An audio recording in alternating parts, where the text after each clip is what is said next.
The crack of gunfire split the air as Hannah Blackwood clutched her infant son to her chest, her heart pounding like a stampede of wild mustangs.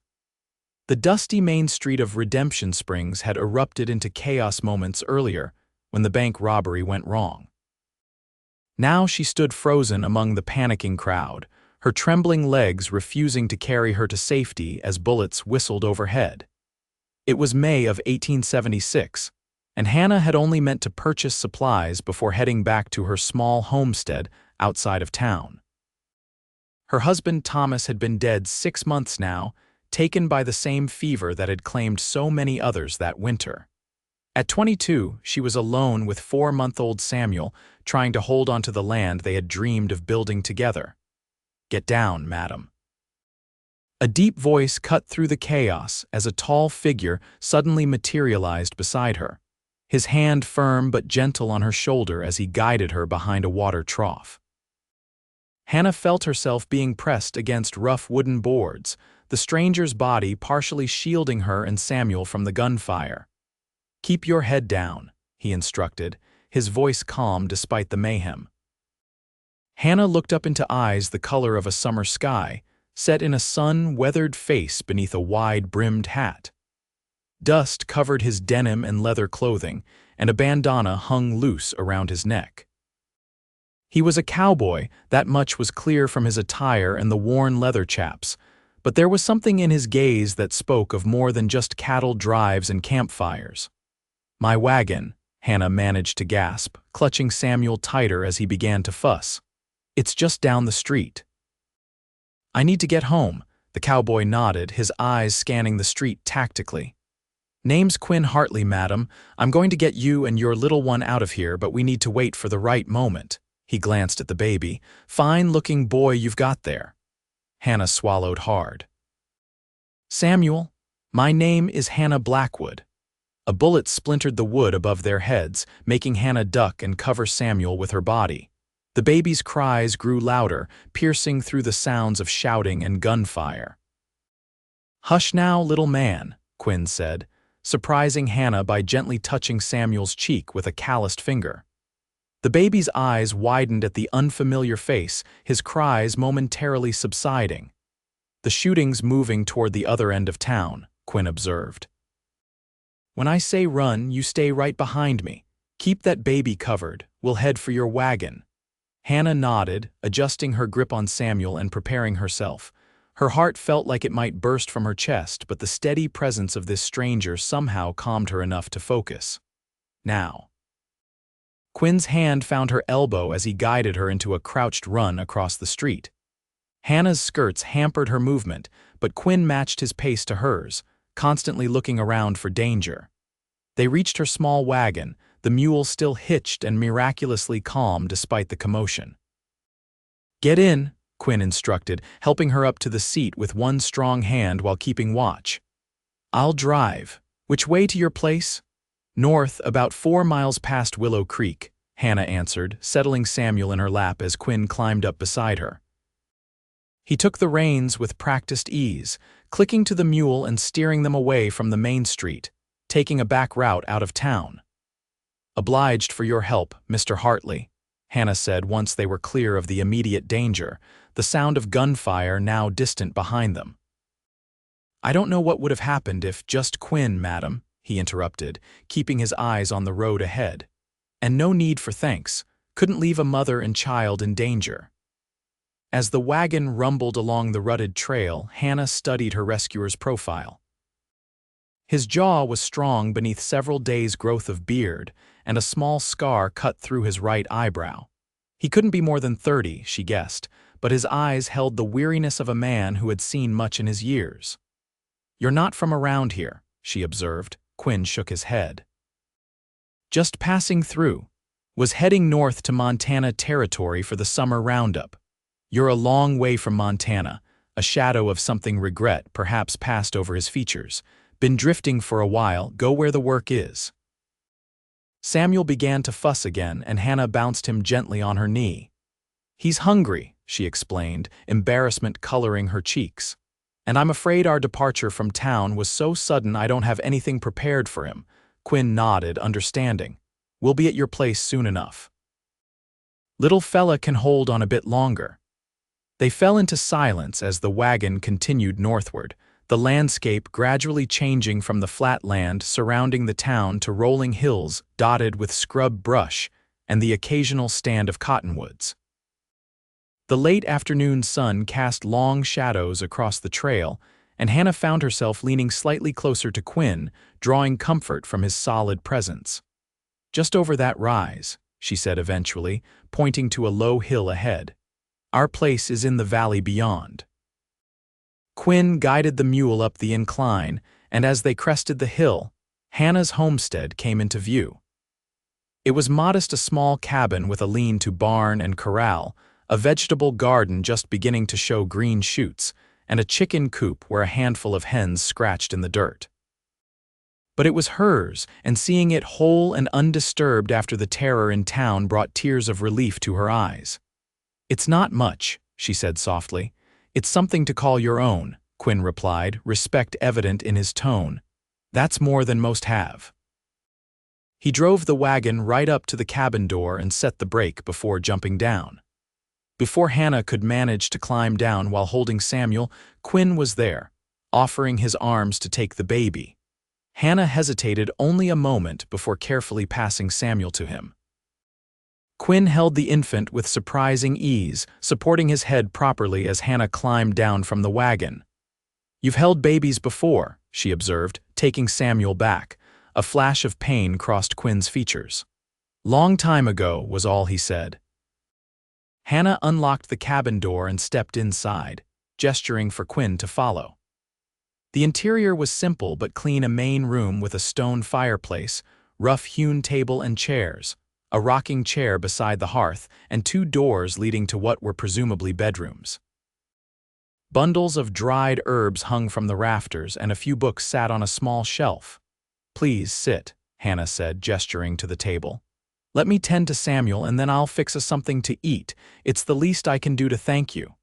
Quinn removed his hat, revealing dark hair in need of a trim. "Don't want to impose, madam. I should probably be on my way." Hannah looked out the window at the setting sun. "It'll be dark soon, and the next town is 20 miles north. Please stay for supper at least. There's a creek nearby where you can wash up if you'd like." After a moment's consideration, Quinn nodded. "Much obliged. I'll see to your mule first, then take you up on that creek offer."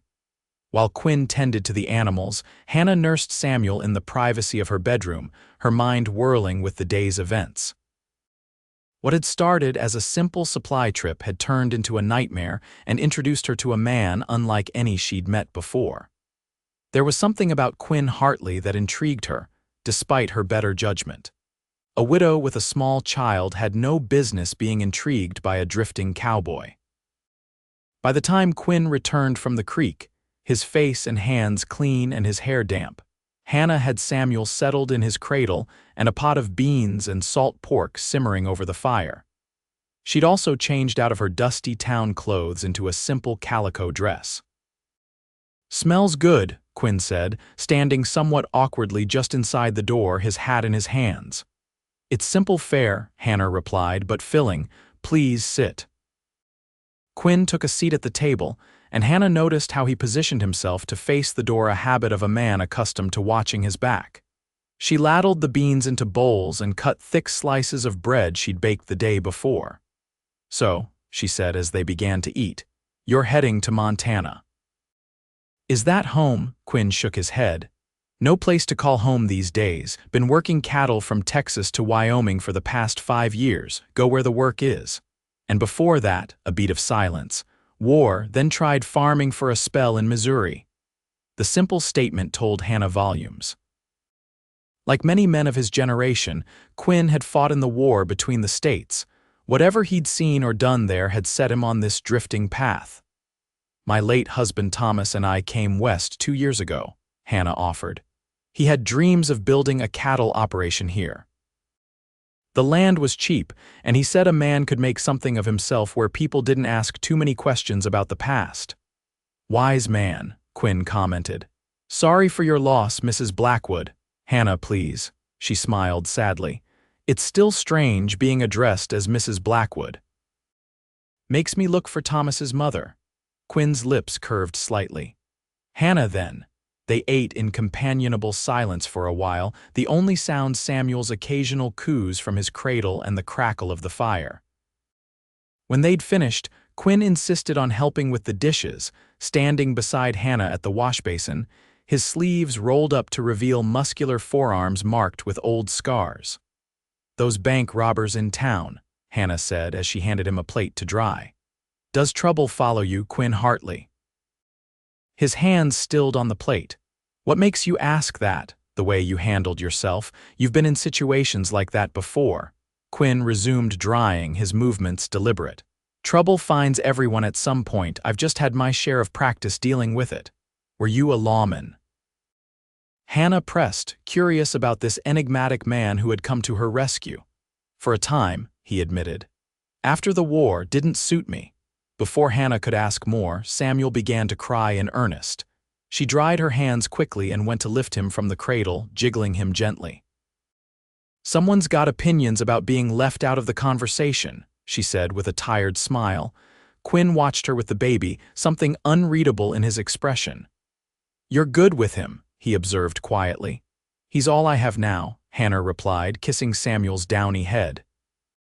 "We take care of each other." Quinn glanced out the window at the darkening sky. "It's getting late. I should find a place to bed down in your barn, if that's all right. I'll be on my way at first light." Hannah nodded, ignoring the small pang of disappointment at the thought of his departure. "The barn's fine. There's clean straw in the loft." Quinn retrieved his hat and headed for the door. "Thank you for the meal, Hannah. Lock up behind me." "Quinn," she called as he stepped outside. He turned, his face half in shadow. "I truly am grateful for today." He touched the brim of his hat. "Sleep well, Hannah Blackwood." After he'd gone, Hannah secured the door and windows, a habit Thomas had insisted upon despite the remote location of their homestead. She put Samuel down for the night, then sat in the rocking chair by the dying fire, her thoughts tumbling over each other. Quinn Hartley was dangerous not to her physical safety, but to her peace of mind. She recognized the signs of a man running from something, whether the law or his own demons. Thomas had been the same when she'd met him, a man looking for a fresh start.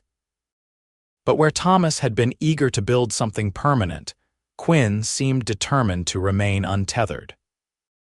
And yet, there had been moments today, the gentle way he'd touched Samuel's cheek, how he'd held the baby with such care, his respect for her modest home that suggested depths beyond the drifting cowboy exterior.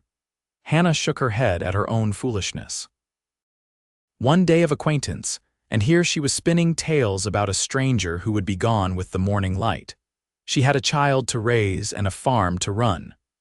Romantic notions about handsome cowboys had no place in her practical world.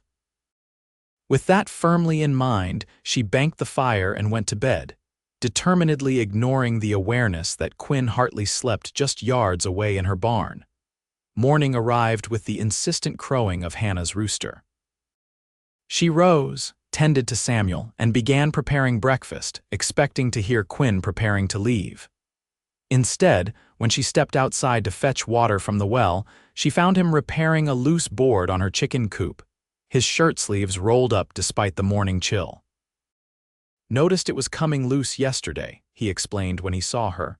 "Didn't want your hens escaping." "You don't need to do that," Hannah said, surprised. "I thought you'd be on your way by now." Quinn hammered in a final nail. "Got to thinking, your place could use some work before I move on. Roof on the barn needs patching. That garden fence won't keep out rabbits as it stands." Hannah stiffened slightly. "I'm managing fine, Mr. Hartley." He straightened, wiping his hands on his jeans. "Never said you weren't, but winter was hard on buildings and spring brings its own challenges. I've got two good hands and nothing pressing me north right away." Hannah wanted to refuse his offer. Pride demanded it, but practicality won out. The homestead did need repairs she'd been struggling to manage alone. "I can't pay you," she said finally. "Room in your barn and meals is payment enough," Quinn replied. "I'll stay a week, get the most pressing things fixed, then be on my way." She hesitated, then nodded. "A week," Quinn touched his hat brim. Yes, madam, now those eggs gathered themselves yet. Despite herself, Hannah smiled. Breakfast in 20 minutes. Don't be late. The next few days fell into an unexpectedly comfortable routine. Quinn rose before dawn each day, tended to the animals, and then set to work on whatever repair most needed his attention. Hannah managed the household chores, cared for Samuel, and worked in her garden, which was beginning to show promising signs of growth. They took their meals together, conversation gradually becoming easier as they learned more about each other. Quinn spoke little of his past, but Hannah gathered he'd grown up on a small farm in Kentucky, fought for the Union during the war, and had been moving westward ever since. Never stayed in one place more than a season, he admitted one evening as they sat on the porch after supper, Samuel sleeping peacefully in Hannah's arms. Always seemed like something was waiting over the next horizon. And was it? Hannah asked. Quinn's gaze moved to the distant mountains, tinged purple in the fading light. Just more horizon, I suppose. On the fourth day, Quinn rode into town on his own horse, a sturdy bay gelding he'd been keeping in her corral. He returned with supplies he'd purchased with his own money: nails, hinges, a length of wire for the garden fence, and a small carved wooden rattle for Samuel. He'll be teething soon, Quinn said almost shyly as he presented the gift. Might help distract him. Hannah was touched by the thoughtfulness. You didn't have to do that. Wanted to, Quinn replied simply. That night, as a spring storm rolled in from the west, Hannah sat by the fire darning socks while Quinn whittled a small piece of wood at the table. Samuel lay on a blanket nearby, cooing and waving his arms at the wooden rattle Quinn had suspended above him on a string. Was there trouble in town? Hannah asked, breaking the comfortable silence. After the bank robbery, Quinn looked up from his whittling. Marshall caught 2 of the gang. Third one got away. Town's mostly settled back to normal. Did you speak with the marshal? Quinn's knife stilled. Briefly. Hannah sensed there was more. Did he know you from your lawman days? No, Quinn said shortly, resuming his carving. Lightning flashed, followed by a crack of thunder that made Hannah jump and Samuel start crying. She quickly set aside her mending and scooped up the baby, soothing him against her shoulder. Storm's right overhead, Quinn observed, moving to the window. Rain began to lash against the glass, driven by gusting wind. Going to be a wet night. Another crash of thunder, louder than before, made the cabin's timbers shake. Samuel wailed in earnest now, and Hannah paced the floor, patting his back and murmuring comforting words. Here, Quinn said, holding out his arms. Let me try. Surprised, Hannah carefully transferred the crying infant to Quinn's capable hands. He settled Samuel against his broad chest, one large hand supporting the baby's head, and began to hum a low, soothing melody. To Hannah's amazement, Samuel's cries gradually subsided as he stared up at Quinn with wide, curious eyes. Well, Hannah said softly, he seems to like you. Quinn's lips curved in a rare full smile that transformed his solemn features. Good judge of character, this one. The storm raged on, but inside the cabin, a different kind of warmth grew as Hannah watched this rough cowboy gently rock her son to sleep. Something shifted in her heart, a door opening that she had thought firmly closed after Thomas's death. It was dangerous, this feeling. Quinn would be leaving in a few days, continuing his journey north. Letting herself care for him would only lead to more heartache.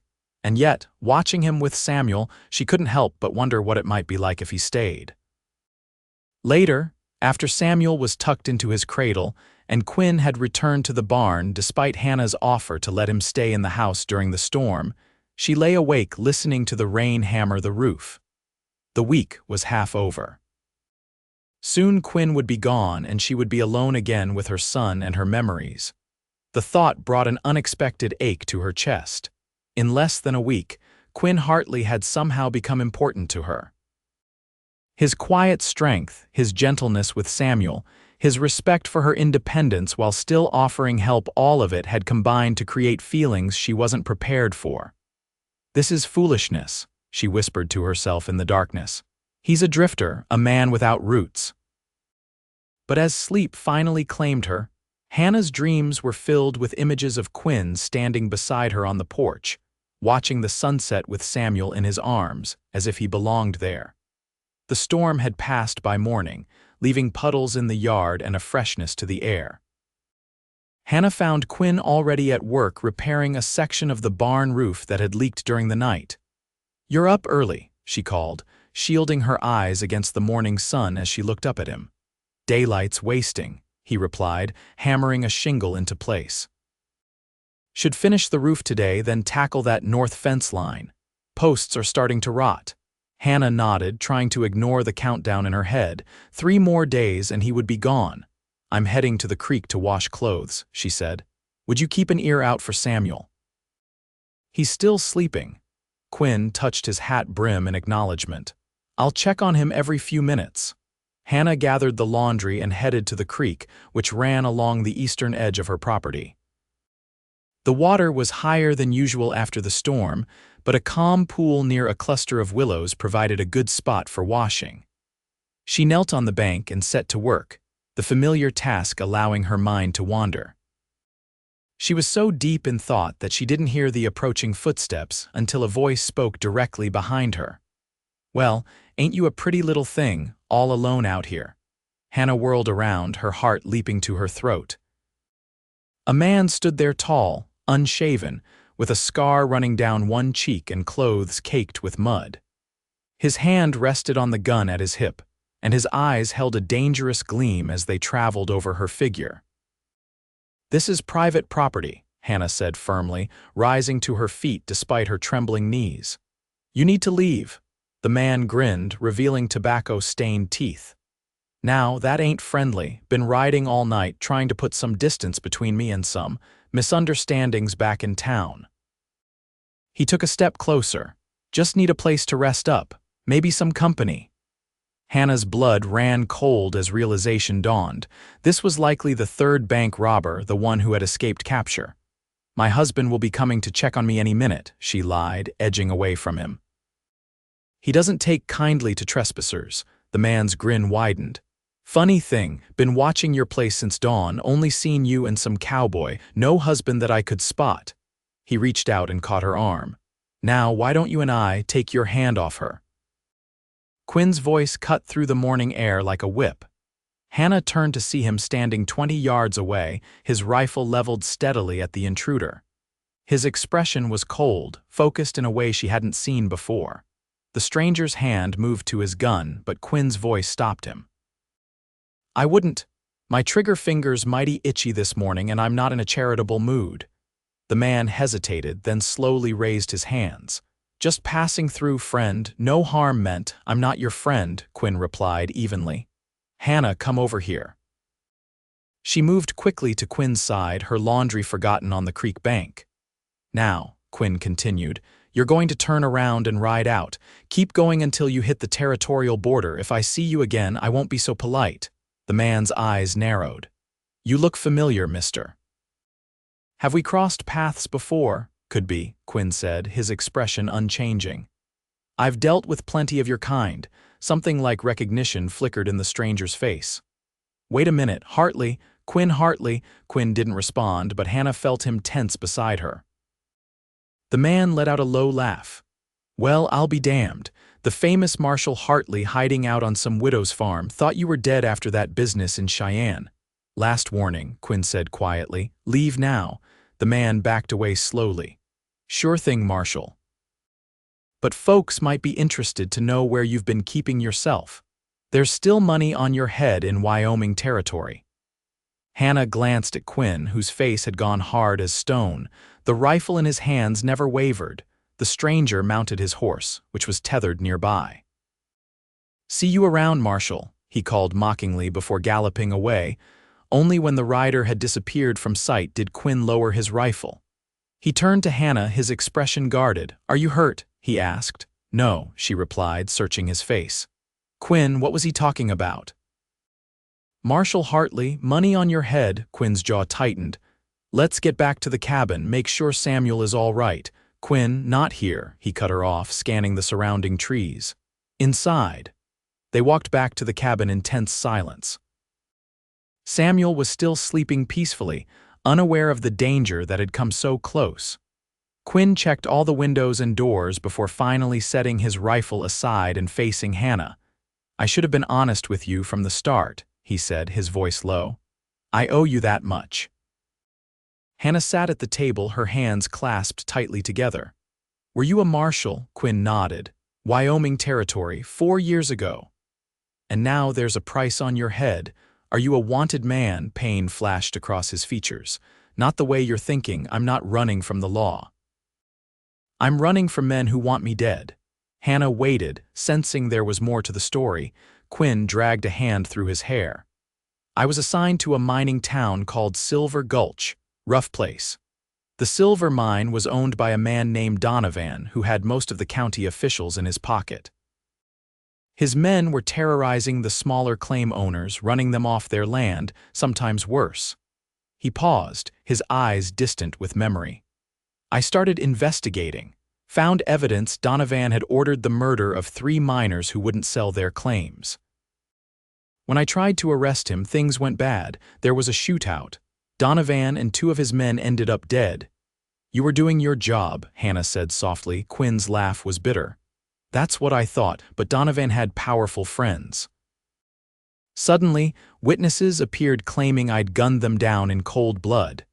The territorial judge, Donovan's old friend, issued a warrant for my arrest on murder charges. My own deputy turned on me. "So you ran." I tried to fight it at first, went to the federal marshal's office in Cheyenne. But Donovan's reach extended there too. Someone tried to kill me outside the federal building. I took that as my cue to disappear. Quinn's eyes met hers. "I've been drifting ever since.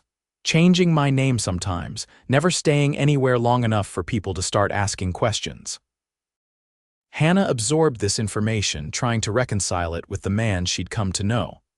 "That man at the creek, he recognized you." Quinn nodded grimly. "He's one of Donovan's old gang, probably riding with those bank robbers as a way to make quick money. Will he come back? Not alone. But he might spread word that I'm alive, that I'm here." Quinn's expression hardened. "I should go tonight. My being here puts you and Samuel in danger."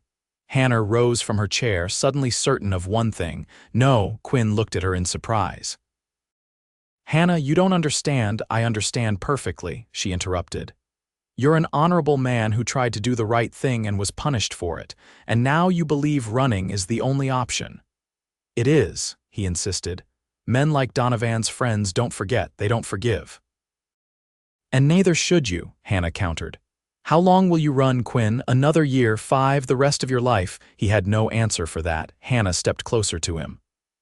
"I've watched you this past week, with Samuel, with me. You're tired of running, I can see it in your eyes." Quinn's voice was rough when he finally spoke. "What I want doesn't matter. Reality is what it is." "Reality is what we make it," Hannah said firmly. "My husband taught me that. When everyone said this land was too hard, too remote for a decent living, he saw possibility." "I see possibility now, Quinn." He shook his head, but she could see the conflict in his eyes. "What possibility?" Hannah took a deep breath, scarcely believing her own boldness. "Stay, not just for a week. Stay and help me build something here. We can send for a federal marshal from the territorial capital, tell your story, clear your name. It's not that simple." "Few worthwhile things are," Hannah replied. She hesitated, then placed her hand on his arm. "I know we've only known each other a short time, but I've seen enough to know what kind of man you are, Quinn Hartley." Quinn looked down at her hand on his arm, then slowly covered it with his own. "And what kind of man is that?" "The kind Samuel and I need in our lives," she said softly. Something shifted in Quinn's expression, a wall coming down, a glimpse of hope so raw it made Hannah's heart ache. "I can't promise you safety," he warned. "Can't promise a peaceful life." "I'm not asking for promises," Hannah replied. "Just that you stop running long enough to consider that some things are worth fighting for." Before Quinn could respond, Samuel's cries came from the cradle. Hannah moved to pick him up, bouncing him gently in her arms as she returned to where Quinn stood, indecision written across his features. "Look at him, Quinn," she said quietly. "He trusts you already. Children know things adults forget how to see. Quinn reached out, letting Samuel grasp his finger with a tiny hand. The baby's cries subsided as he stared up at the cowboy with wide, curious eyes. "I should leave," Quinn said again, but there was less conviction in his voice. "You should stay," Hannah countered. "At least until we figure out what that man might do. I'm not asking for forever, Quinn, just don't run today." After a long moment, Quinn nodded slowly. "Not today." Relief washed through Hannah. She knew it wasn't a solution that danger might still find them, but something told her that together, they stood a better chance than apart. The next morning, Quinn rode into town. Hannah spent the day in anxious anticipation of his return, jumping at every sound, fearful of what news he might bring or that he might not return at all. When he finally rode up to the cabin in the late afternoon, she rushed outside to meet him, Samuel in her arms. "What happened?" she asked as he dismounted. Quinn's expression was grim but determined. "Found the marshal, told him about our visitor yesterday and who I suspect he was. They're sending riders out to look for him." "Did you tell him who you are, about Wyoming?" Quinn shook his head. "Not yet. But I sent a telegram to a federal judge I used to know in Denver. Man named Judge Hammond. If anyone can help clear my name, it's him." Hope flickered in Hannah's chest. "So you're staying? For now," Quinn agreed, his eyes softening as they met hers. "That fence line still needs fixing." The next few days passed in a strange mixture of tension and domestic tranquility. Quinn continued his work around the homestead, but Hannah noticed he kept his rifle closer at hand and frequently scanned the horizon. At night, he insisted on sleeping in the house instead of the barn, bedding down on a pallet near the door. "Just a precaution," he told her when she protested that he didn't need to act as her guardian. "Humor me, Hannah." They settled into a new routine, one that felt increasingly natural. Quinn would rise at dawn, check the perimeter of the property, then help with morning chores. They would work separately during the day, then come together for meals and quiet evenings by the fire. Hannah found herself watching Quinn with Samuel, marveling at how the baby had taken to him. Quinn would hold the infant with a gentleness that belied his rugged exterior, telling him stories about cattle drives and distant mountains, while Samuel stared up at him in fascination. "You're good with him," Hannah observed one evening as Quinn paced the floor with a fussy Samuel, patting his back until he settled. "Had a younger brother," Quinn replied, his voice soft with memory. "Practically raised him after our ma died. Pa was busy with the farm." "What happened to him?" "Your brother," pain flickered across Quinn's face. "Typhoid when he was 16, I was away fighting by then." Hannah's heart ached for him. "I'm sorry," Quinn shrugged, but she could see the loss still weighed on him. "Long time ago now." 5 days after Quinn's visit to town, a rider appeared on the horizon. Quinn spotted him first, motioning for Hannah to stay inside while he went to meet the approaching horseman, rifle in hand. Hannah watched anxiously from the window as Quinn spoke with the rider, a young man wearing a deputy's badge. After a few minutes, the deputy handed Quinn an envelope, tipped his hat, and rode away. Quinn returned to the cabin, the envelope in his hand. "It's from Judge Hammond," he said, his expression unreadable. Hannah's heart pounded. "What does it say?" Quinn broke the seal and unfolded the letter, his eyes scanning the contents. His face gave away nothing as he read. "Quinn," Hannah prompted when he remained silent. "He remembers me," Quinn said finally.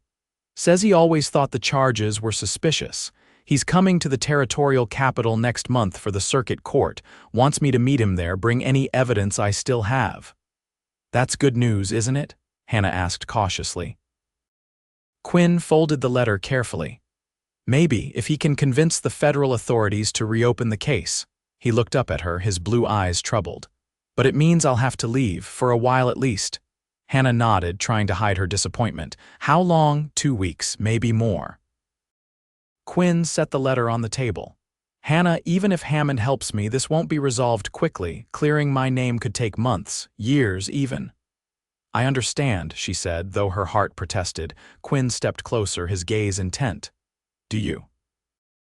Because I need to be certain you understand what you're getting into by having me in your life. It won't be easy. It might never be completely safe." Hannah lifted her chin. "Thomas and I didn't come west looking for easy. We came looking for a place to build something of our own. That hasn't changed for me. And if that something includes a former lawman with enemies," Quinn asked softly. Hannah met his gaze steadily.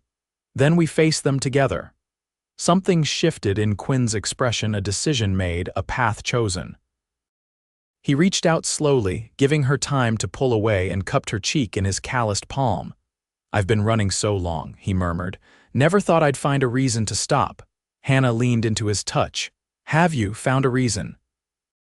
Instead of answering with words, Quinn lowered his head and brushed his lips against hers, tentative at first, then with growing certainty as Hannah responded. Her hand found its way to his chest, feeling the strong, steady beat of his heart beneath her fingers. When they finally drew apart, Quinn rested his forehead against hers. "I'll come back to you, Hannah Blackwood. That's a promise." "I'll hold you to it, Quinn Hartley," she whispered back. 2 days later, Quinn prepared to leave for the territorial capital. He had spent the previous day making sure the homestead was as secure as possible, reinforcing doors and windows, fixing the last weak spots in the fences, and teaching Hannah how to use his spare revolver. "I don't like leaving you alone," he said, as he saddled his horse in the early morning light. "We'll be fine," Hannah assured him, though her own heart was heavy with his imminent departure. "Mrs. Patterson from the neighboring farm will check on us every few days." Quinn nodded, though he didn't look convinced. He secured his bedroll and saddlebags, then turned to face Hannah, who stood holding Samuel wrapped in a blanket against the morning chill. "I left something for you," Quinn said, his voice gruff with emotion he was trying to control. "In the top drawer of the bureau, only open it if." "If I don't come back when I should," alarm flickered through Hannah. "Quinn, just a precaution," he interrupted, reaching out to touch Samuel's cheek. The baby grabbed his finger, gurgling happily. "You be good for your mama, little man. I'll be back before you know it." Quinn straightened and faced Hannah. The past week had changed something between them, a tentative bond growing stronger with each passing day. They had shared more kisses, more quiet conversations by the fire, more hopes spoken in the safety of darkness. 2 weeks, Hannah said firmly. "We'll be waiting." Quinn pulled her and Samuel gently to him, mindful of the baby between them. 2 weeks, he agreed, pressing a kiss to her forehead. Then he mounted his horse and rode away, turning once at the crest of the hill to raise his hand in farewell before disappearing from sight. The days without Quinn stretched long and lonely. Hannah kept busy with the endless tasks of running the homestead, tending the garden, caring for the animals, making repairs where she could. Samuel provided both joy and distraction, his small milestones a new sound, a stronger grip, more alert eyes bittersweet without Quinn there to witness them. At night, after Samuel was asleep, Hannah would sit on the porch and watch the stars, wondering where Quinn was and if he was safe. She had not opened the drawer as he'd instructed, refusing to consider the possibility that he wouldn't return. 12 days after Quinn's departure, Hannah was hanging laundry on the line when she spotted riders approaching 3 men on horseback, moving purposefully toward the cabin. Her heart leapt, thinking Quinn had returned early, perhaps with the judge. But as they drew closer, she realized none of them was Quinn. Fear prickled along her spine. She hurried inside, locked the door, and retrieved the revolver Quinn had left her from its hiding place. Samuel was napping in his cradle, blissfully unaware of the potential danger. A heavy knock came at the door. "Mrs. Blackwood, you in there?" Hannah approached cautiously, the gun held ready but out of sight. "Who's asking?" "Deputy Marshal James Wilson, madam, from town. Need to have a word with you." Hannah peered through a crack in the curtains. The man wore a badge, but she didn't recognize him as one of the regular deputies she'd seen in Redemption Springs. "What's this regarding, Marshal?" she called through the door. "It's about Quinn Hartley, madam." "We have some questions." Hannah's pulse quickened. "I'd be happy to help, but my baby's sleeping. Could you come back tomorrow?" There was a pause, then the Marshal's voice hardened. I'm afraid this can't wait, Mrs. Blackwood. We have reason to believe you're harboring a fugitive from justice. I need you to open this door now. Hannah's mind raced. Quinn had warned her this might happen. Do you have a warrant, Marshal? The silence that followed told her everything she needed to know. I thought not, she said more confidently than she felt. Please leave my property. If you have legitimate business with me, you can return with the proper documentation. Listen here, woman, a different voice growled. We know Hartley's been staying here. You open this door or we'll open it for you. Hannah cocked the revolver, the sound deliberately loud in the quiet cabin. I have a loaded gun, and I know how to use it. The next person who threatens me or tries to enter my home without permission will regret it. There was cursing outside, followed by a hushed conversation she couldn't make out. Then the first man spoke again. This isn't over, Mrs. Blackwood. Hartley's a wanted murderer. Harboring him is a crime. We'll be back with the proper papers. You do that, Hannah replied steadily. She stayed by the window, watching as the three men mounted their horses and rode away, their postures radiating anger and frustration. Only when they had disappeared from sight did she allow herself to sink into a chair, her hands shaking. Samuel began to fuss in his cradle, and Hannah quickly went to him, gathering him close. It's all right, little one, she whispered, though her own heart was racing. Everything will be all right. But as the day wore on, Hannah's worry grew. Had those men been legitimate lawmen? Or were they Donovan's associates, tracking Quinn down after all this time? Either way, their appearance confirmed Quinn's fears his past had followed him here to her doorstep. As night fell, Hannah barricaded the doors and windows as best she could, keeping the revolver within reach as she tended to Samuel. Sleep came in fitful bursts, her ears straining for any sound of approaching riders. 2 more days passed without incident, but Hannah remained vigilant. The deadline Quinn had given himself 2 weeks was approaching.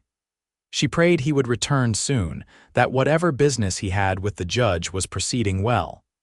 On the morning of the 15th day since Quinn's departure, Hannah was drawing water from the well when she heard hoofbeats. Her hand instinctively went to the revolver tucked in her apron pocket as she scanned the horizon. A lone rider appeared, and Hannah's heart soared as she recognized Quinn's bay gelding and his familiar silhouette. She set down the water bucket and ran toward him as he dismounted, throwing herself into his arms with a joy she couldn't contain.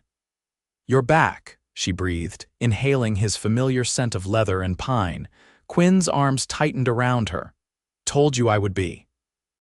Hannah pulled back to look at his face, noting new lines of weariness around his eyes, but also something else, a lightness that hadn't been there before. "What happened? Did you see the judge?" Quinn nodded, a smile slowly spreading across his features. "I did." "And he brought a federal marshal with him. They've reopened the investigation into Donovan's death, found 2 witnesses who are willing to testify that I acted in self-defense." Hope bloomed in Hannah's chest. "Then the charges against you?" "Not dropped yet," Quinn cautioned. "But the judge seems confident they will be. There's going to be a formal hearing next month. Until then, I'm under the judge's personal guarantee." Hannah hugged him again, relief washing through her. "That's wonderful news," Quinn hesitated. "There's more." "While I was there, I heard about some men asking questions about me in town, claiming to be deputies." Hannah stiffened. "They were here, Quinn, 3 days ago. They said you were a fugitive, demanded I let them in." Anger flashed in Quinn's eyes. "Are you all right? Did they hurt you?" "No," Hannah assured him. "I didn't let them in, threatened them with your revolver until they left." A mixture of pride and concern crossed Quinn's face. "That was brave and foolish." "I was protecting our home," Hannah replied simply. Something shifted in Quinn's expression at her words. "Our home." He glanced toward the cabin where Samuel would be waking from his morning nap. "Hammond says those men aren't lawmen," Quinn said gravely. "They're bounty hunters, probably hired by what's left of Donovan's associates. The judge is sending federal marshals to find them, but until then." "Until then, we stay alert," Hannah finished for him. Quinn nodded, his expression serious. "Hannah, you need to understand, even with the judge's help, this isn't over." The hearing could go either way, and even if my name is cleared legally, there might always be men who hold a grudge. I understand, she said softly.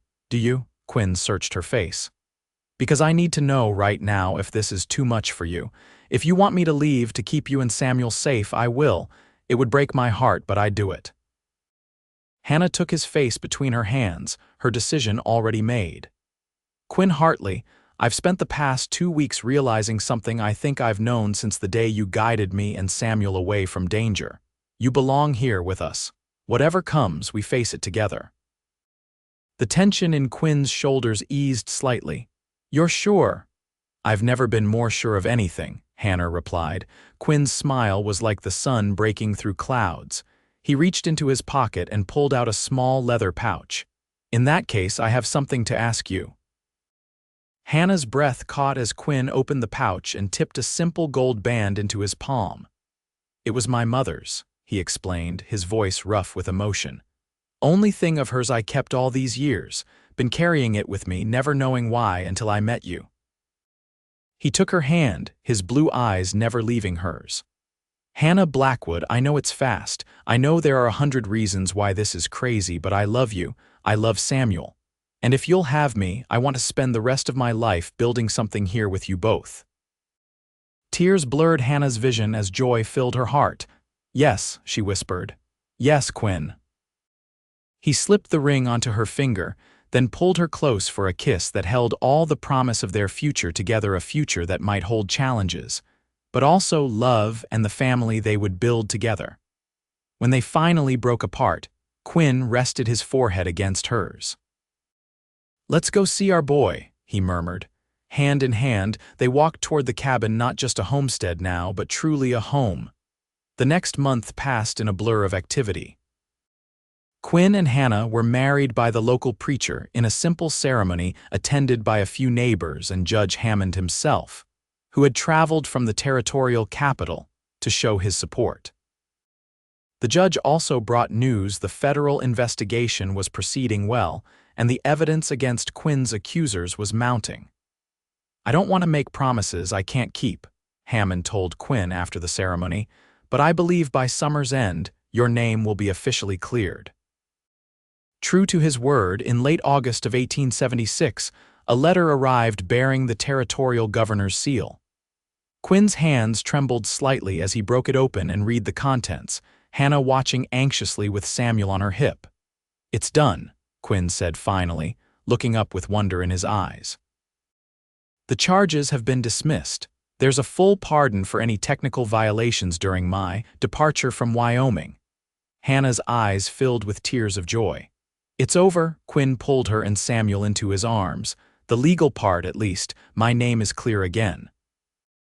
They celebrated that night, a small private celebration that ended with them lying in each other's arms in the bedroom they now shared, planning their future in quiet voices. The homestead's doing well, Hannah murmured, her head on Quinn's chest. The garden yielded more than I expected, and the chickens are thriving. Been thinking about cattle, Quinn replied, his fingers tracing patterns on her bare shoulder. Not a big herd, but enough to get started. That's what Thomas wanted for this place, wasn't it? Hannah nodded, touched by his desire to honor her first husband's dreams while building their own.